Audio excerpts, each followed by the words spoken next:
안녕하십니까. 산업위생을 강의하는 최윤정입니다. 자, 이번 시간은 제3장 중금속에 대해서 공부하도록 하겠습니다. 첫 번째 금속의 체내 흡수 과정입니다. 금속이 체내에 어떻게 흡수되는가, 노출 경로라고도 할 수 있습니다. 첫 번째는 호흡기를 통한 흡수입니다. 대부분이 호흡기를 통해서 입자상 물질의 형태로 흡수가 됩니다. 앞에서 우리가 유해 물질이 흡수될 때도 유해화학 물질 호흡기가 첫 번째였죠. 자, 그 다음에 두 번째는 소화기기를 통한 흡수가 되겠습니다. 작업장 내에서 휴식 시간에 오염된 음료수, 음식 등에 오염된 채로 입을 통해 들어온 중금속이 소화관을 통해서 흡수될 수 있습니다. 입을 통해 인체로 들어온 금속이 소화관에서 흡수되는 작용입니다.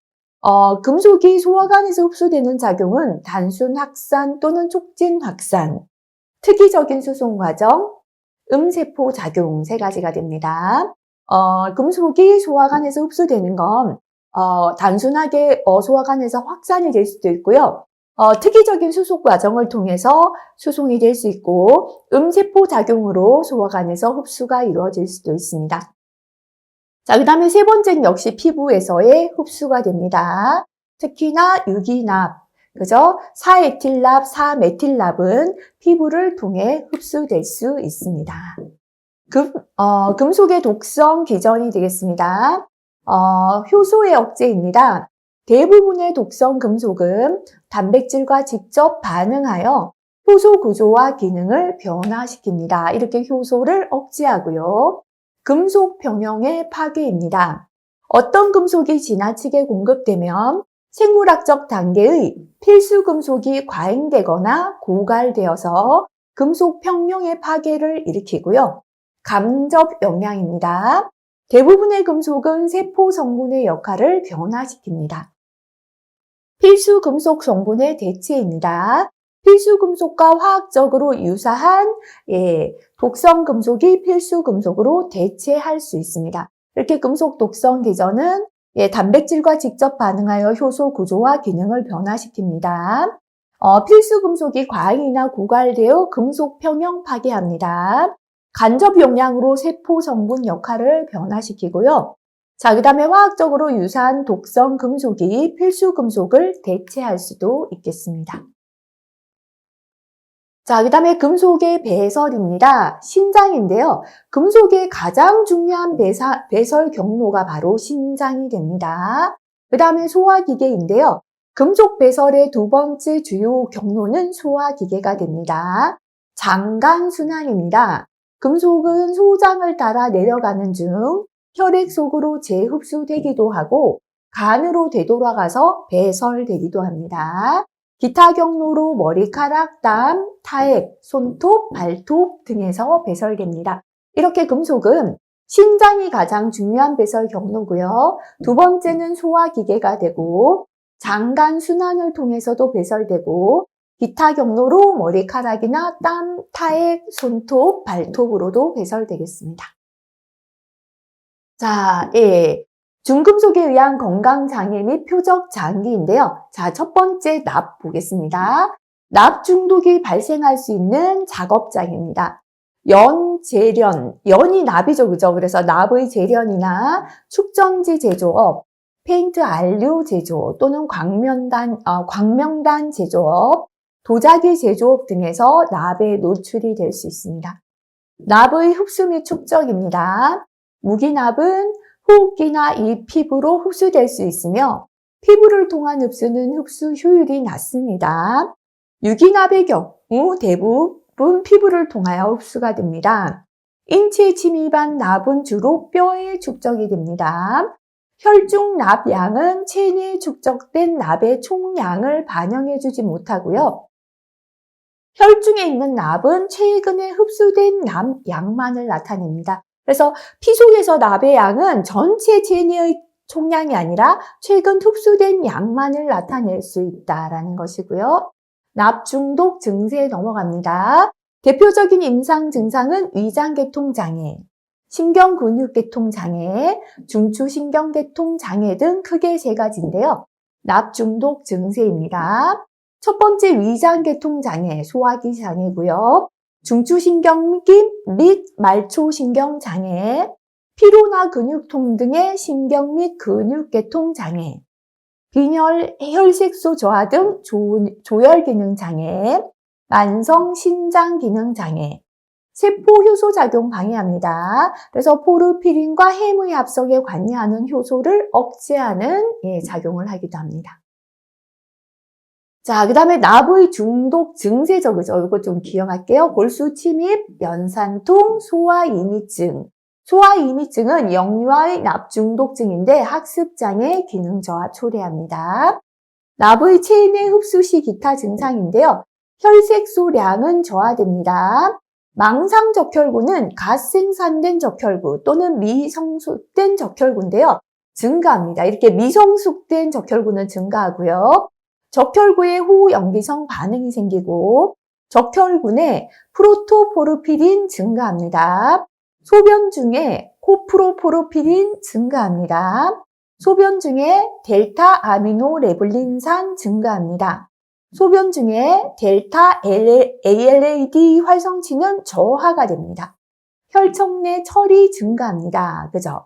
그래서 망상 적혈구 증가되고 적혈군의 프로토포르피린, 코프로포르피린, 델타 아미노레블린산, 혈청 내 철은 증가합니다. 하지만 소변 중에 델타 ALAD 활성치는 저하가 되겠습니다. 납중독 진단검사입니다. 우리 필기에는 잘 나왔지만 실기는 이 부분도 그렇게 잘 나오지 않습니다. 자, 그렇지만 한번 보겠습니다. 납중독 진단검사는 소변 중에 코프로포르피린 배설량 측정하고요. 혈액검사합니다. 혈중 ZPP 측정합니다. 징크 프로토포르피린을 측정하고요. 소변 중에 ALA, 해매 전구물질을 측정합니다. 자, 소변 중 코프로포르피린 배설량, 혈액검사, 혈중 ZPP, 소변 중 ALA를 측정한다. 납중독 확인 시험입니다. 혈액 중에 납의 농도로 확인할 수 있고요. 해매 대사, 그죠? 해매 합성에 관여하는 효소 등 세포의 효소 작용을 방해하기 때문에 해매 대사, 말초신경의 신경 전달 속도 저하시킵니다. CA-EDTA 이동 시험, CA-EDTA 투여 후에 요를 소변 채취해서 체내 남량 측정합니다. ALA다, 그죠? 축적을 측정합니다. 자, 그래서 납중독 확인 시험은 혈액 중의 납농도, 해매 대사, 말초신경 전달 속도, 그죠? 요 정도 기억해도 될 것 같습니다. 납중독 치료입니다. 납중독은 금속에 대한 킬레이트 작용을 하는 화합물로 치료합니다. 배설 촉진제인 CA-EDTA, 페니실라민을 투여합니다. 납중독 치료에 사용되는 납배설 촉진제는 신장이 나쁜 사람에게는 금기로 되어 있습니다. 그래서 납중독은 금속에 대해 킬레이트 작용하는 화합물로 치료하는데요. 배설 촉진제가 CA-EDTA, 그 다음에 페니실라민이지만 배설 촉진제는 신장 나쁜 사람은 금기한다라는 내용이고요. 그 다음 수은으로 넘어갑니다. 수은은 상온에서 액체 상태로 존재하는 유일한 금속입니다. 금속수은, 무기수은, 유기수은은 알킬수은이라고도 합니다. 금속수은, 무기수은, 유기수은이 있고요. 내홍은 내홍 제조에 사용됩니다. 온도계 제조, 용약, 살충제 제조업, 치과용 아말간 산업 등에서도 노출될 수 있습니다. 연금술 의약품 등에서 가장 오래 사용해왔던 중금속 중에 하나가 바로 수은입니다. 17세기 유럽에서 신사용 중절 모자를 제조하는 데 사용했고 근육 경련을 일으켰습니다. 수은의 인체 영양입니다. 소화관으로는 2에서 7% 소량으로 흡수되고요. 금속 형태는 뇌, 혈액, 신근에 많이 분포됩니다. 체내에 흡수된 수은은 주로 신장에 축적이 됩니다. 무기수은 염류는 호흡기나 경구 어느 경로라도 흡수가 됩니다. 네. 알킬수은 화합물, 유기수은입니다. 독성은 무기수은 화합물 독성보다 훨씬 강합니다. 자, 그래서 유기수은이 무기수은에 비해 독성이 10배가량 강하고 중추신경을 침범합니다. 알킬수은, 유기수은 중에 메틸수은은 미나마타병을 일으킨다. 앞에서 우리가 암기할 때 수미나마타라 그랬죠. 그래서 수은의 중독 증세 미나마타병이었습니다. 전리된 수은 이온이 단백질을 침전시키고 사이올기, SH기 가진 효소작용을 억제해서 독성을 나타내겠습니다. 자, 그 다음에 수은 중독 증상은 기억 좀 하겠습니다. 식욕부진하고 구내염, 그죠? 구내염, 근육진전, 떨리는 증상인데요. 손이 떨리는 수전증, 정신장애로 뇌증상, 신기능부전, 시신경장애, 수족신경마비, 보행장애 일으킵니다. 그래서 수은 중독 증상은 구내염, 수전증, 뇌증상, 신기능부전 등이 있겠습니다. 수은 중독의 치료입니다. 급성 중독은 우유와 계란 흰자를 먹인 후 위세척합니다. 만성 중독은 수은 취급을 즉시 중지하고 발을 투여하는데요. EDTA 투여는 금지합니다. N-아세틸디 페니실라민 투여해도 되겠습니다. 자, 그 다음에 수은의 배설입니다. 금속 수은은 대변보다 소변으로 배설됩니다. 유기수은 화합물은 대변, 땀으로 배설됩니다. 유기수은은 담즙을 통해 소화관으로 배설되지만 소화관에서 재흡수도 일어납니다. 금속수은, 무기수은의 배설 경로는 서로 상이하지 않다는 건 거의 비슷하다라는 뜻이 되겠습니다. 수은 중독의 예방 대책입니다. 수은을 주입하는 과정을 밀폐 공간 안에서 사람이 하지 않고 자동화하는 게 좋겠습니다. 작업장 내에서는 음식물 먹거나 흡연은 금지합니다. 작업장에 흘린 수은은 신체가 닿지 않는 방법으로 즉시 제거하는 게 좋겠습니다. 카드뮴 넘어갑니다. 카드뮴의 특징은 부드럽고 연성이 있는 금속입니다. 낙광물이나 아연 광물을 재련할 때 부산물로 얻어지는 게 카드뮴이 되겠습니다. 니켈, 카드뮴 전지, 알루미늄과 합금, 살균제, 페인트 등에 사용이 됩니다. 카드뮴의 축적과 흡수와 축적입니다. 역시나 호흡기를 통한 독성이 경구 독성보다 8배 정도 강합니다. 체내에 흡수된 카드뮴은 혈장 단백질과 결합해서 간으로 이송되고 간에서 서서히 배출되어 결국은 신장에 축적이 됩니다. 체내에 흡수된 카드뮴의 50에서 75%가 간과 신장에 축적이 되며 일부는 장관벽에 축적됩니다. 예. 체내에 노출되면 메탈로시닌이라는 단백질을 합성하여 노출된 중금속의 독성을 감소시키고요. 소변 속의 카드뮴 배설량은 카드뮴 흡수를 나타내는 지표가 됩니다. 소변의 카드뮴 배설량으로 카드뮴 흡수를 나타내는 지표로 삼는다. 카드뮴 중독 증세입니다. 칼슘 대사에 장애를 주어서 신결석을 동반한 신증후군이 나타나고 다량의 칼슘 배설이 일어나 뼈의 통증, 골영화증, 골수공증과 같은 골격계 장애인데요. 그래서 아야 병이라고 했죠. 이타이 병. 카드놀이 있다 하고 할 때 카드뮴의 중독 증세 이타이 병이 되겠습니다. 자, 그래서 급성 중독 증세는 카드뮴 피움이나 먼지에 급성 노출되면 호흡기 손상, 화학적 천식이 되고요. 사망에까지 이를 수 있고요. 만성 중독으로는 기능장애가 처음 나타나는 기관은 신장입니다. 골격계 장애로 골연화증, 골다공증, 골절 등이 생기고요. 폐기능 장애, 폐기종이 오고요. 단백뇨, 칼슘 대사 장애를 일으켜서 다량의 칼슘 배설이 일어날 수 있겠습니다. 카드뮴 중독의 치료입니다. 치료제로 발과 CA-EDTA 등 금속의 배설제를 사용할 때는 신장 독성을 증가시켜서 투여를 금해야 합니다.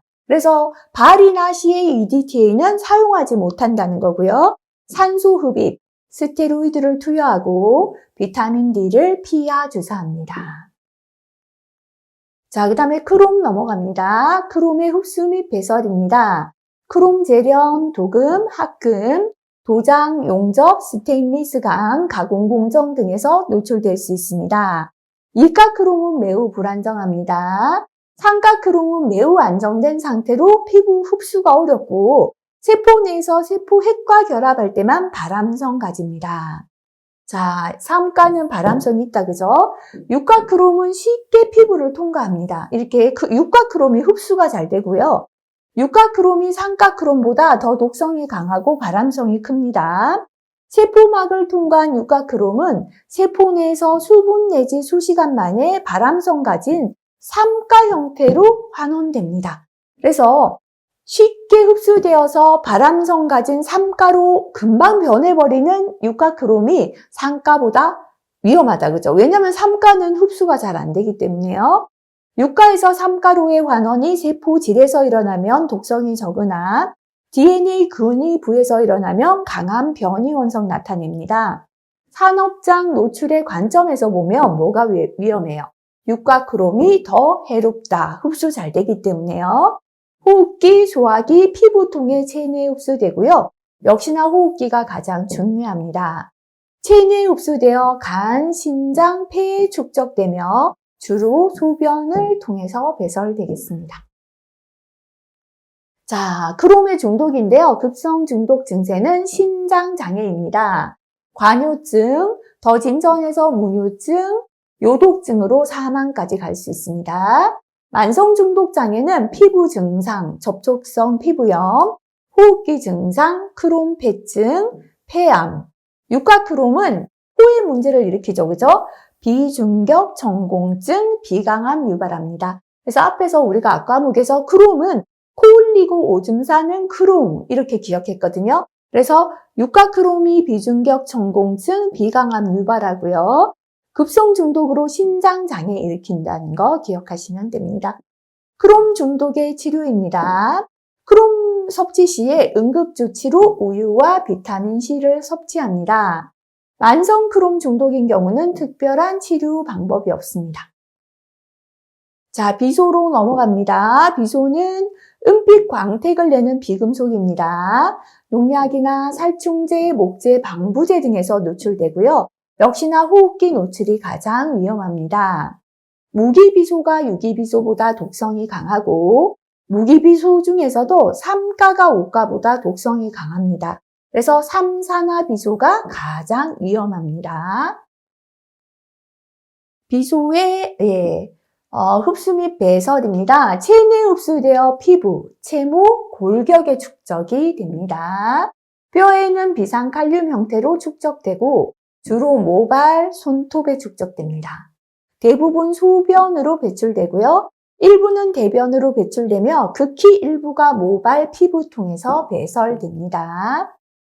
비소의 중독 증세입니다. 가장 중요한 만성질환은 발암작용인데요. 비소는 피부암, 폐암 일으킵니다. 체내에서 싸율기, SH기를 갖는 효소 작용을 저해시켜 세포 호흡 장애 일으킵니다.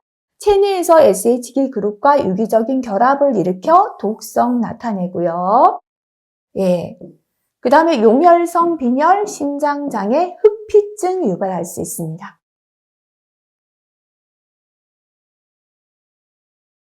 급성 중독자에게 활성탄, 하제 투여합니다. 그래서 구토를 유발시킵니다. 망간 넘어갑니다. 망간의 노출 및 흡수입니다. 망간은 전기용접봉 제조업, 도자기 제조업, 철강 제조업, 합금 제조업 등에서 발생합니다. 금속 망간의 직업성 노출은 철강 제조 분야에서 가장 많습니다. 망간은 호흡기, 소화기, 피부통에서 흡수가 되고 역시나 호흡기 노출이 주 경로가 됩니다. 중독 증세 보겠습니다.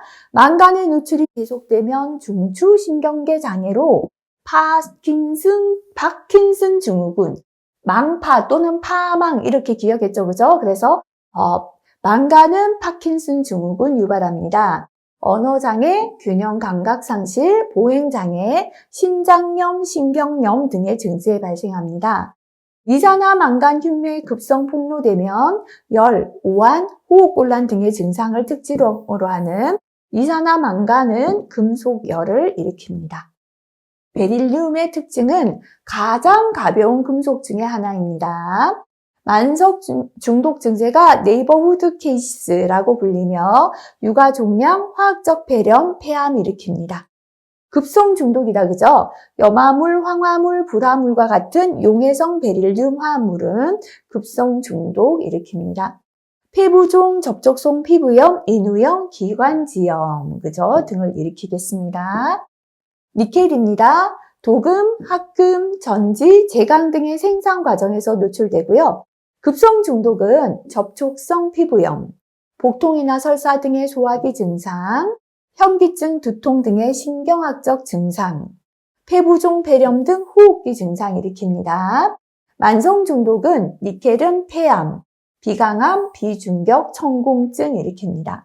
니켈의 체내 축적 시에 아연, 비타민 E, 셀레늄과 같은 황함유 아미노산이 도움이 되겠습니다. 자, 그 다음에 아연입니다. 용접, 정지, 제조, 도금 등의 작업에 노출되고요. 전신적 장애 일으킵니다. 산화아연 흉의 노출 시에는 금속열 일으킵니다. 자, 그 다음에 금속열로 넘어갑니다. 퓨움 형태의 고농도의 금속 산화물을 흡입함으로써 발생됩니다. 산화 금속 퓨움을 흡입해서 생기고요. 감기 증상과 비슷하게 오한, 구토감, 기침, 전신 위압감 등의 증상이 있고 월요일 출근 후에 심해져서 월요일열이라고도 합니다. 아연, 구리, 마그네슘, 망간, 납, 니켈, 카드뮴, 안티몬 등이 금속열 일으킵니다. 용접이나 전기도금 재련 과정에서 발생하는 경우가 많고요. 금속열은 하루 정도가 지나면 증상은 회복됩니다. 대부분은 특별한 후유증 없이 서너 시간 만에 열이 내리게 되겠습니다. 자, 우리 중금속 쪽에서는 지금 예제도 없죠. 그 말은 실기에 크게 기출된 부분이 없다라는 겁니다. 그래서 가볍게 읽으시고요. 별표 있는 내용 정도만 한번 기억하고 넘어가는 정도로 공부하시면 되겠습니다. 자, 이번 시간 여기까지 하고 다음 시간에 끝부분에 또 중요한 내용이 별표 3개짜리 내용들이 있습니다. 다음 시간은 인체 구조 및 대사에 대해서 공부하겠습니다. 이번 시간도 수고 많이 하셨습니다.